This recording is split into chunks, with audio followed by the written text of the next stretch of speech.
J'ai commencé à l'âge de 14 ans, le 20 juin 55, et ben, il n'y avait pas d'autre travail à faire, on n'avait pas le choix.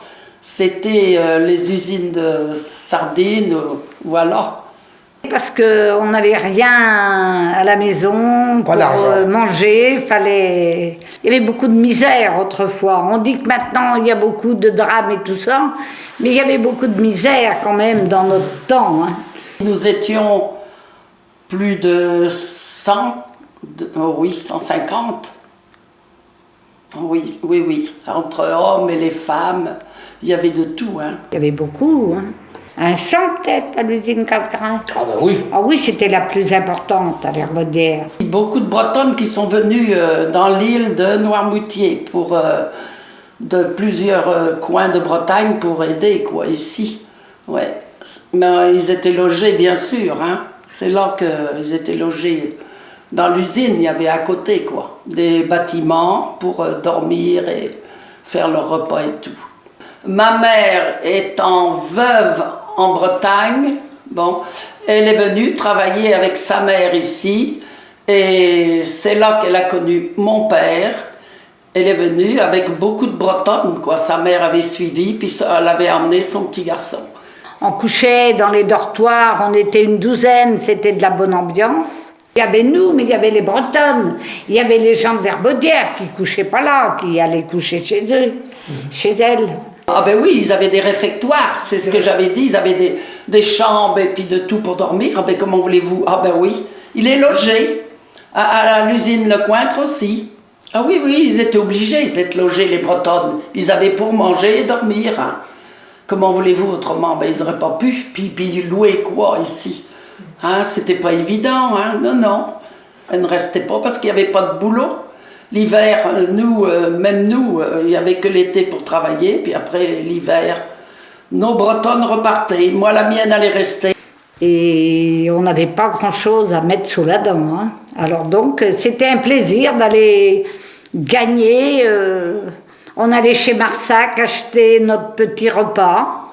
Il faisait des plats cuisinés à la charcuterie, Marsac, et on allait acheter pour manger.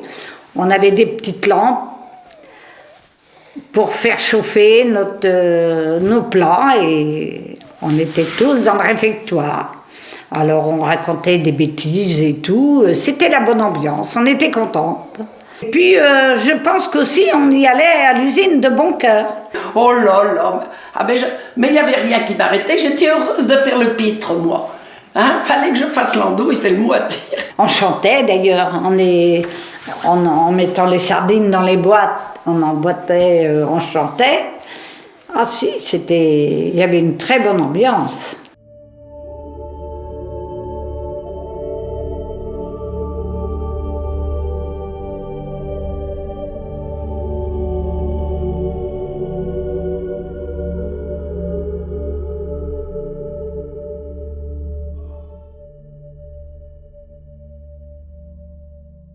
Ben nous, c'était l'étêtage, couper la tête des sardines, et puis c'était de l'autre côté, oui, puis après les mettre dans un grille, les ranger bien comme il faut, quoi, oui, pour qu'elles soient, pour cuire après.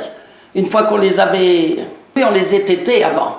Oui, ben c'était où il y a, ben oui, maintenant il y a c'était là, il y avait une grande pièce quoi, énorme pour l'étêtage, c'était à part, et après il y avait la route, puis de l'autre côté c'était pour les faire, c'était pas dans un seul tenant quoi l'usine, il fallait traverser. Le tapis roulant où la sardine passait, qu'elle était lavée, on avait les sardines qui arrivaient avec les boîtes, on mettait dans les boîtes. J'étais là pour redresser les sardines, pas les queues, les sardines, non.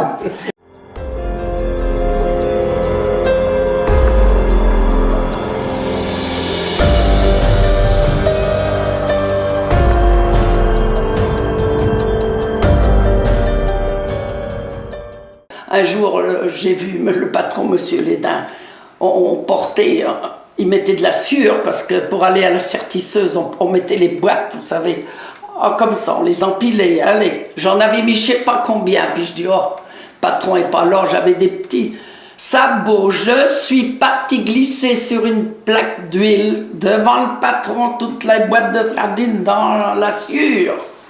À ce jour-là, j'ai pas été complimentée.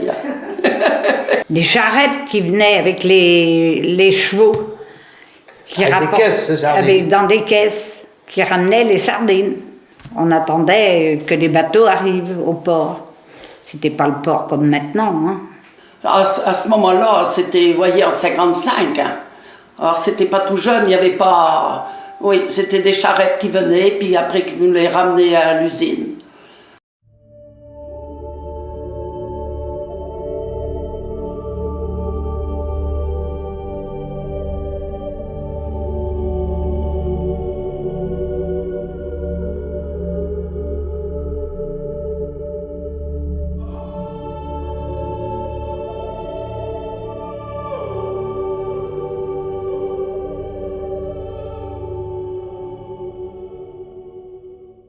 Mon père, il a été à l'usine, il s'occupait des pigeons voyageurs pour les envoyer à bord du bateau pour qu'ils aillent chercher savoir le tonnage, parce qu'il n'y avait pas de téléphone avant, pour savoir le tonnage, pour que la conserverie sache combien qu'il y aurait pour faire venir les femmes. Parce que nous, on partait à la maison, il y avait la sirène qui klaxonnait, puis il ne fallait pas être loin quand les bateaux étaient, vous savez, pour...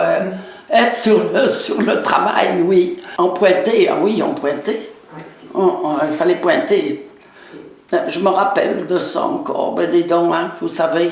On se rendait même pas compte, hein, Gisèle, de l'odeur.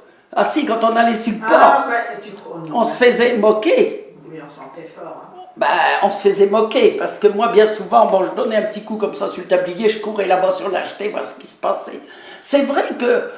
Bon, mais ça me bouleversait pas du tout. Ben, il y avait Casgrain, il y avait Le Coin, il y avait Delory. Et dans 5. Je les ai pas connus. Ah ben non, ça fait 3 déjà. Ah, il y en avait plus que ça. Il y en avait 4 peut-être. Delory. Il y avait Le Cointre avant, c'est Le Cointre, le Casgrain, Delory et Le Gall.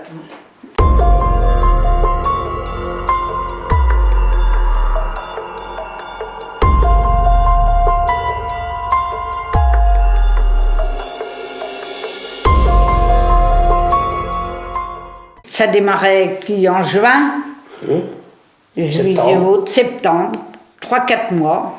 L'usine fermait l'hiver. Hein. Il n'y avait pas de boulot dans l'île à l'année à l'usine. Hein. C'était qu'au beau jour. À la fin, il n'y avait plus de pêche. Les usines ont fermé les unes après les autres.